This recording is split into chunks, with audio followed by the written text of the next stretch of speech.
오늘 우리에게 주시는 하나님 말씀은 에베소서 1장 22절에서 2장 10절 말씀까지 교독을 하시겠습니다. 신약성경 에베소서 1장 22절에서 2장 10절 말씀까지 교독하시겠습니다. 또 만물을 그의 발 아래에 복종하게 하시고 그를 만물 위에 교회의 머리로 삼으셨느니라. 그는 그의 몸이니 만물 안에서 만물을 충만하게 하시는 이의 충만함입니다. 그는 허물과 죄로 죽었던 너희를 살리셨도다.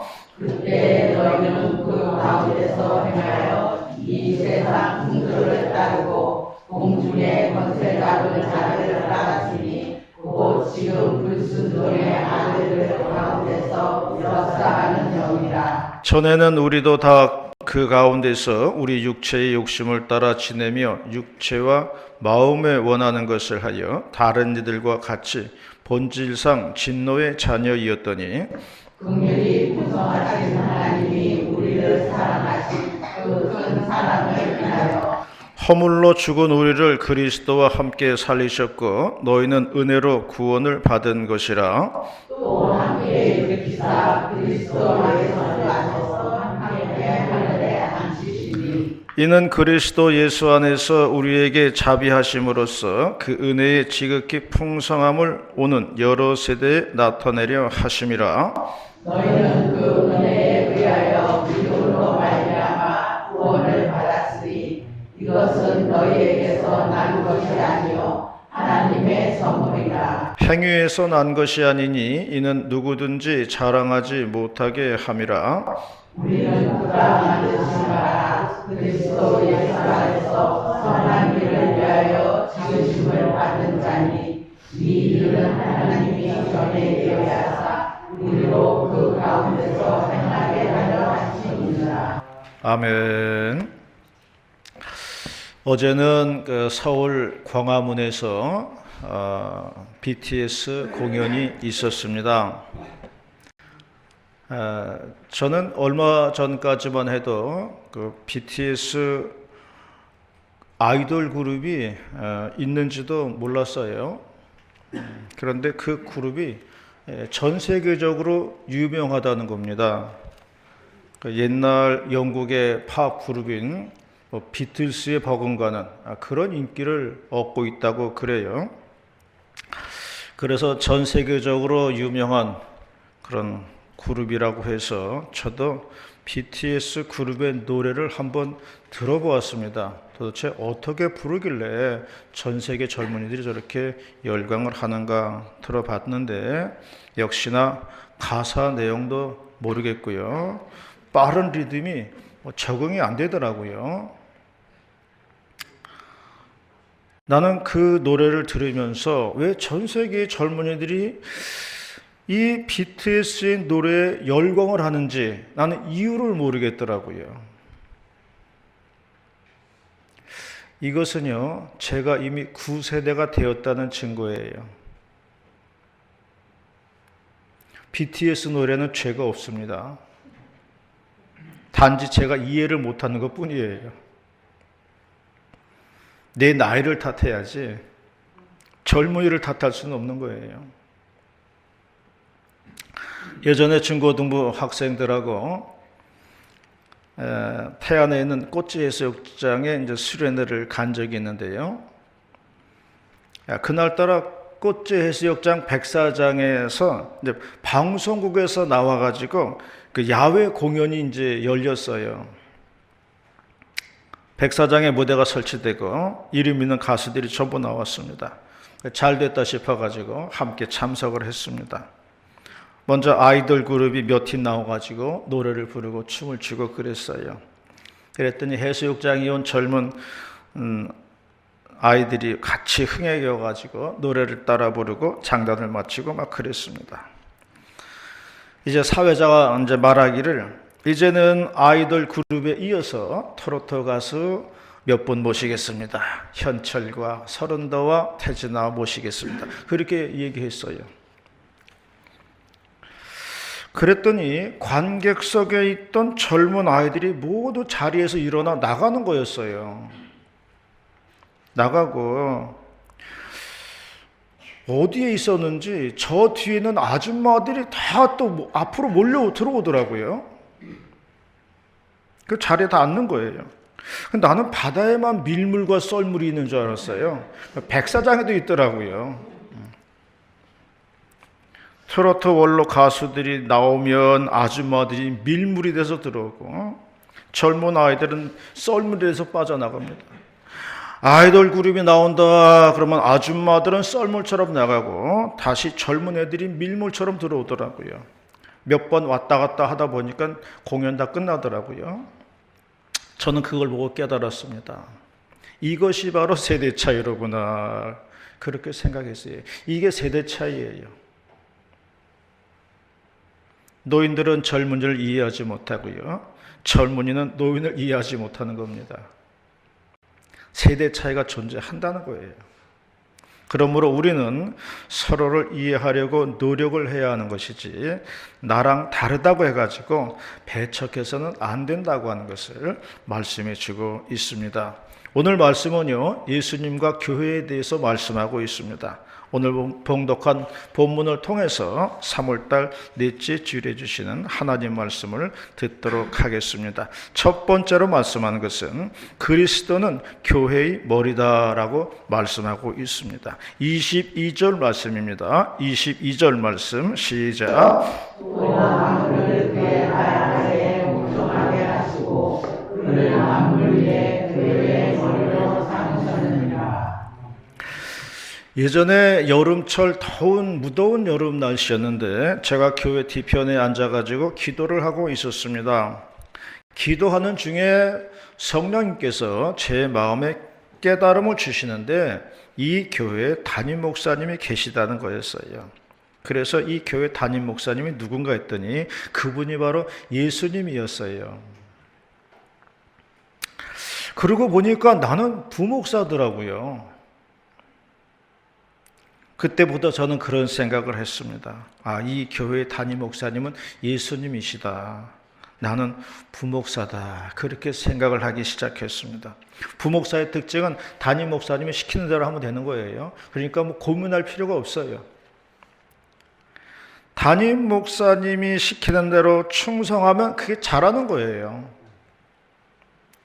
그래서 나는 예수님을 담임 목사님으로 모시는 부목사로다 이렇게 생각을 하고 있습니다. 본문에 보면요, 교회는 그리스도의 몸이라고 말씀했습니다. 그리고 그리스도를 교회의 머리로 삼으셨다고 말씀하고 있어요. 그러므로 교회는 예수님을 머리로 해서 우리들은 주님의 몸에 붙은 지체라고 말씀하고 있는 겁니다.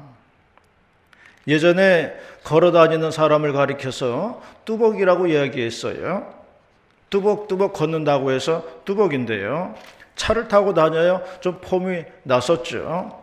그런데 이제는 그런 마인드가 없어졌어요. 차가 있어도 걸으려고 노력들을 하더라고요. 왜냐하면 걷는 것이 우리의 건강을 지켜주기 때문입니다.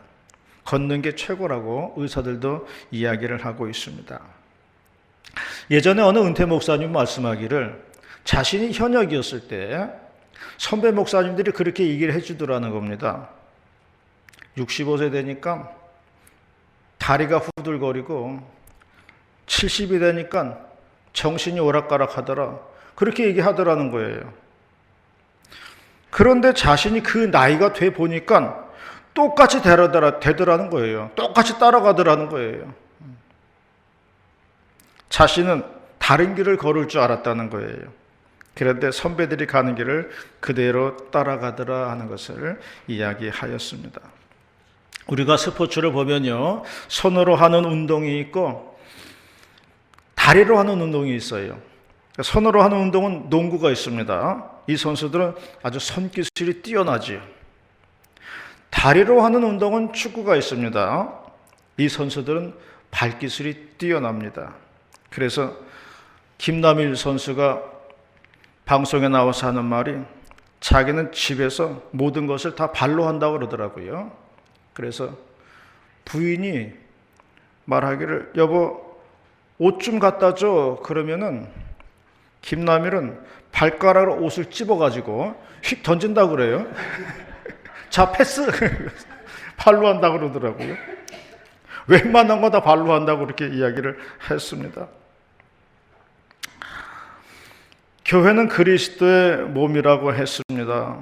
우리는 그 몸에 붙어있는 지체라고 했습니다. 그래서 그런지 우리 성도들도 손이 발달한 분들이 있습니다. 손으로 열심히 하는 분들이 있어요. 식당에서 요리를 만들고 설거지를 하고 청소를 하고 이것저것 합니다. 모두 손 가지고 하는 일들이에요. 이분들은 주님을 머리로 하고 손의 역할을 하는 분들이다. 그런 말씀입니다. 어떤 분들은 발이 발달한 분들이 있어요. 열심히 신방을 다니고 열심히 전도를 다닙니다. 열심히 걸어서 예배에 나옵니다. 이런 분들은 예수님을 머리로 하고 다리가 발달한 분들이에요. 나는 손도 발달이 안 됐고 다리도 발달이 안 됐다. 그럼 나는 뭐냐? 아무것도 없는데. 그런 분들이 있습니다. 이런 분들은 그저 주님의 몸에 붙어 있는 분들이에요. 그래도 몸에만 붙어 있으면, 주님의 몸에만 붙어 있어도 사는 거예요. 떨어져 나가지만 않으면 되는 겁니다. 지난주에 복숭아 약을 치는데요. 나무에 죽은 가지가 있는 것이었어요. 왜 죽었는지는 이유는 알 수 없습니다. 어떤 거는 팔팔하게 살아있지만 어떤 거는 죽어 있습니다. 그래서 그런 것들은 1차적으로 전지를 해주지요. 성경에 말씀하기를 나는 포도나무요 너희는 가지라고 했습니다. 그러므로 가지는 포도나무에 붙어 있어야 수분을 공급받아 가지고 잎이 나고 열매를 맺는다는 것입니다. 그러므로 우리는 몸된 주님에게 붙어 있어야 하는 것입니다. 주님이 공급해 주시는 생명을 받아야 우리가 살아간다는 말씀입니다. 주님으로부터 오는 공급이 끊어지면 그때는 죽은 가지가 된다는 것입니다. 그러므로 주님과 잘 연결되어 있으시기를 바랍니다. 주님으로부터 생명을 공급을 받으시기를 바랍니다. 머리 대신 주님으로부터 생명을 공급받아야 산다는 이야기입니다. 주님과 잘 연결이 되어서 각 지체의 역할을 잘 하시는 저와 여러분이 다 되시기를 바라겠습니다. 두 번째로 말씀하는 것은요, 주님께서 우리를 살리셨다고 말씀을 하고 있어요. 5절 말씀입니다. 5절 말씀 시작. 허물로 죽은 우리를 그리스도와 함께 살리셨고 너희는 은혜로 구원을 받은 것이다. 2절 말씀에 보면요, 공중권세 잡은 자를 따라갔다 그렇게 말씀을 했어요. 성경에서 말하는 공중권세 잡은 자다라는 것은 마귀를 뜻합니다. 이 시대의 성경의 사상은 하늘과 땅 사이 중간에 공중을 지배하는 마귀가 있다는 거예요. 그래서 우리가 기도를 올리면은 이 기도가 하늘로 올라가야 되는데 이게 중간에 마귀가 있으니까 방해를 한다는 거죠. 그래서 못 올라간다 그런 이야기를 했어요. 그러므로 다들 공중권세 잡은 자를 추종하게 되었다는 것입니다. 그래서 3절 끝에 보면요, 그래서 본질상 우리는 진노의 자식이다 그렇게 말씀을 했어요. 죽을 수밖에 없다는 거죠. 이렇게 죽을 수밖에 없는 인생이었는데 예수님께서 그 죄를 담당하시고 십자가를 지셨다는 겁니다. 그래서 우리를 그리스도와 함께 살리셨다는 거예요. 말씀에 보면 예수님이 다시 살아나셨는데 혼자 사신 것이 아니라 우리도 함께 도매금으로 같이 살아났다고 말씀을 하고 있어요. 어느 엄마가 딸에게 신앙교육을 시키느라고 말했다는 것입니다. 예수님이 너의 죄를 위해서 십자가에 돌아가셨어. 너의 죄 때문에 십자가에서 돌아가신 거야. 그랬더니 딸이 하는 말이 왜 그러셨대? 난 부탁한 적 없는데. 그랬다는 겁니다. 그래서 교육만으로는 한계가 있어요. 주님을 만나는 영적인 체험이 있어야 됩니다. 그래야 깨달아지는 거예요. 내가 죄인이라는 것, 그리고 십자가로 거듭났다는 것, 이런 것은 하나님이 주시는 믿음이 있어야 믿어진다는 거예요. 억지로 믿을 수는 없어요. 하나님이 주시는 믿음이 있어야 돼요. 그 믿음을 받아야 된다는 겁니다. 우리가 예배 때마다 사도신경을 고백합니다. 예배 때마다 우리 사도신경 고백하죠. 그러면 사도신경은 무언가? 고대로부터요, 우리가 믿는 바를 짧고 일목요연하게 고백하고 싶어 했습니다. 성경은 너무 두꺼워요. 그 분량이 너무 많아요. 이걸 어떻게 짧게 일목요연하게 고백하는 방법이 없을까? 연구를 하다가 고대 교회 때부터 사도신경을 만든 겁니다. 그래서 사도신경은 성경에서 말하는 말을 아주 핵심적으로 압축해가지고 엑스로 만들어 놓은 게 사도신경이에요. 제가 어릴 적에 이제 기름집에 가본 적이 있거든요. 수확한 들깨를 가지고 갑니다. 그럼 주인 아저씨가 들깨를 기계에다 넣고 돌려요. 들깨를 막 압축하는 거예요. 압축하면요, 들깨로 한 방울, 두 방울 똑똑 떨어지더라고요.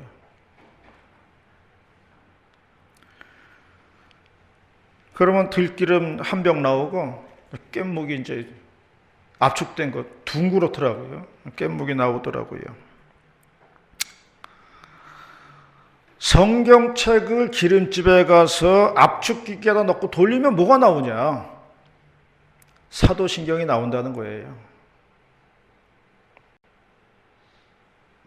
그래서 우리가 사도신경을 고백하면은 성경 한 권을 다 고백하는 게 되는 겁니다. 그래서 사도신경 보면요, 믿습니다라는 말이 많아요. 신앙은 믿음이라는 거예요. 그래서 그러한 믿음은 우리가 노력해서 얻는 것이 아니라 8절 말씀 끝에 나오고 있어요. 이것은 하나님의 선물이다, 이렇게 이야기하고 있는 겁니다. 하나님의 선물을 우리가 받았다는 거예요. 구원은 하나님의 선물이라는 것입니다. 우리가 그러한 믿음을, 선물을 받았다 말씀하고 있습니다. 어느 선생님이 자기가 가장 아끼는 그 귀한 시계를 아이들에게 주고 싶었습니다. 먼저 시계를 꺼내서 보여주면서 제일 키가 큰 아이에게 말했다는 거죠.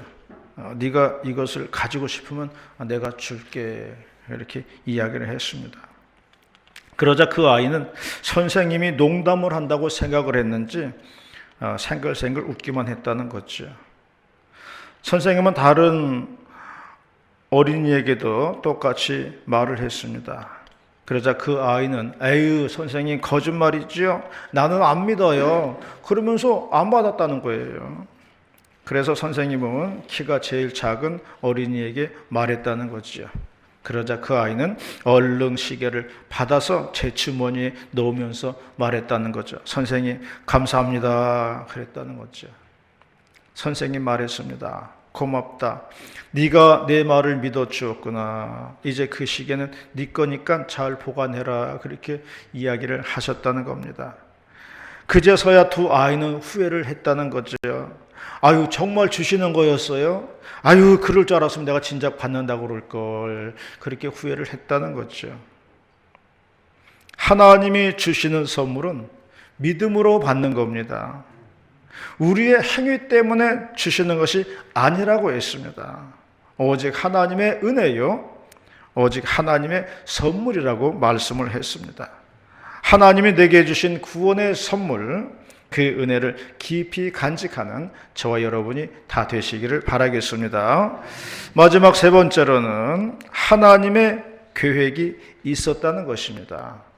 10절 말씀입니다. 10절 말씀 시작. 우리는 그가 만드신 바라 그리스도 예수 안에서 선한 일을 위하여 지으심을 받은 자니 이 일은 하나님이 전에 예비하사 우리로 그 가운데서 행하게 하려 하심이니라. 아멘. 본문에 보면요, 하나님이 전에 예비하사 그렇게 말씀에 기록되어 있습니다. 하나님께서 이 모든 일을 이미 오래전에 준비하시고 계획하시고 실행하셨다는 이야기예요. 목회 후배가 교회를 개척했다고 해가지고 가보았는데요. 가보았더니 교회 이름이 디자인 교회였어요. 그래서 제가 물어보기를 여기는 디자이너들이 나오는 교회냐? 그렇게 물어봤습니다. 그랬더니 그게 아니라는 거예요. 디자인 교회라고 지은 이유가 하나님께서 만세전에 이미 이 땅과 우주를 창조하실 때에 먼저 하나님이 디자인을 하셨다는 거예요. 계획과 디자인이 없이 그냥 만드셨겠느냐는 거예요. 하나님 미리 다 계획하시고 준비하셨다는 거죠. 그래서 디자인 교회다. 적재적소에 필요한 것들을 하나님께서 채워주셨다는 거죠.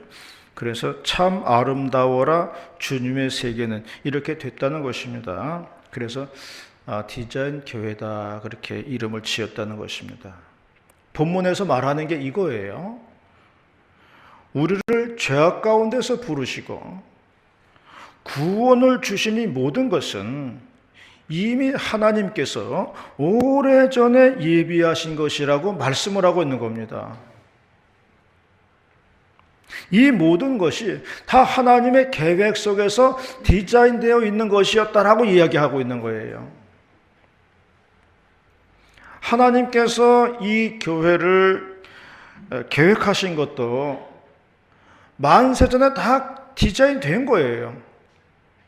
우리가 이 제단을 섬기는 것도 만세전에 하나님의 뜻과 계획이 다 있었다는 겁니다.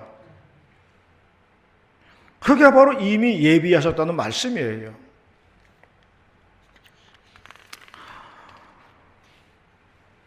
하나님의 뜻과 계획대로 우리는 그리스도의 몸된 교회를 섬기게 되었다는 이야기입니다. 그러므로 우리는 주님을 모시고 각 지체로서 열심히 충성해야 할 줄로 믿습니다. 어느 시골집에서 시어머니가 이제 밥을 안 치고 이제 며느리에게 불을 떼라 그랬어요. 옛날에 불 떼서 밥을 했으니까요. 같이 집온 며느리는 밥 짓는 경험이 없었는지라 이 밥물이 넘치는 줄도 모르고 계속 불을 떼다가 밥이 탔어요. 그리고 밥솥이 깨지고 말았어요. 놀란 며느리가 전전긍긍하고 있자 시어머니가 말하기를 내가 물을 너무 적게 부어서 그렇게 됐구나. 네 잘못이 아니다. 며느리를 위로해 주었어요. 시아버지는 말하기를 아니다. 내가 부엌에다 땔감을 너무 많이 들여놔가지고 그렇게 됐구나. 위로했습니다. 이에 신랑은 말하기를 제가 너무 물을 적게 길어와서 그렇습니다. 다 제 잘못입니다. 그렇게 이야기를 했다는 거예요. 서로 자기가 부족하다고 이야기했어요. 한편 길 건너집에 놀부네 집이 있었습니다.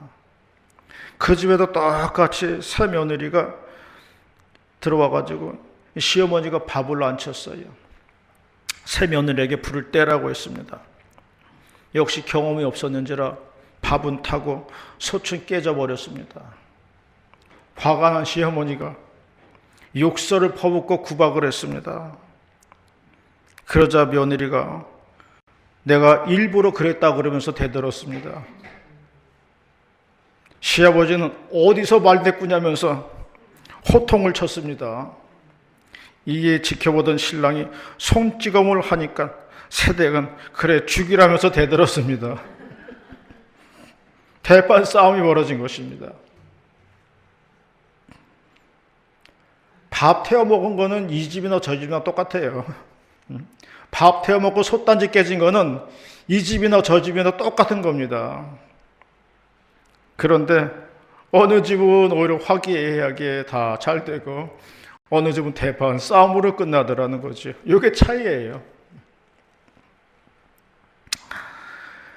그리스도는 몸이고 우리는 지체라고 했습니다. 주님의 몸에 다툼이 있으면 안 된다는 거죠. 주님의 몸에 갈등이 있으면 안 된다고 합니다. 그것은 주님의 몸된 교회를 괴롭히는 일이 되는 거예요. 주님의 몸을 괴롭히는 일이 된다, 그런 이야기입니다. 우리가 주님의 몸을 괴롭혀서는 안 된다, 그런 말씀이에요. 우리는 만세전에 예비하신 교회를 잘 섬겨야 될 책임이 있다는 것을 말씀해 주고 있습니다. 오늘도 몸된 교회를 위해서 충성하시는 저 여러분이 다 되시기를 축원합니다. 기도하겠습니다. 은혜롭고 자비로우신 하나님 아버지 감사드립니다. 오늘도 3월달 넷째 주일에 주시는 말씀 감사드리오며 가슴 신비에 새기면서 몸된 제단 잘 섬기는 종들 되게 하여 주시옵소서.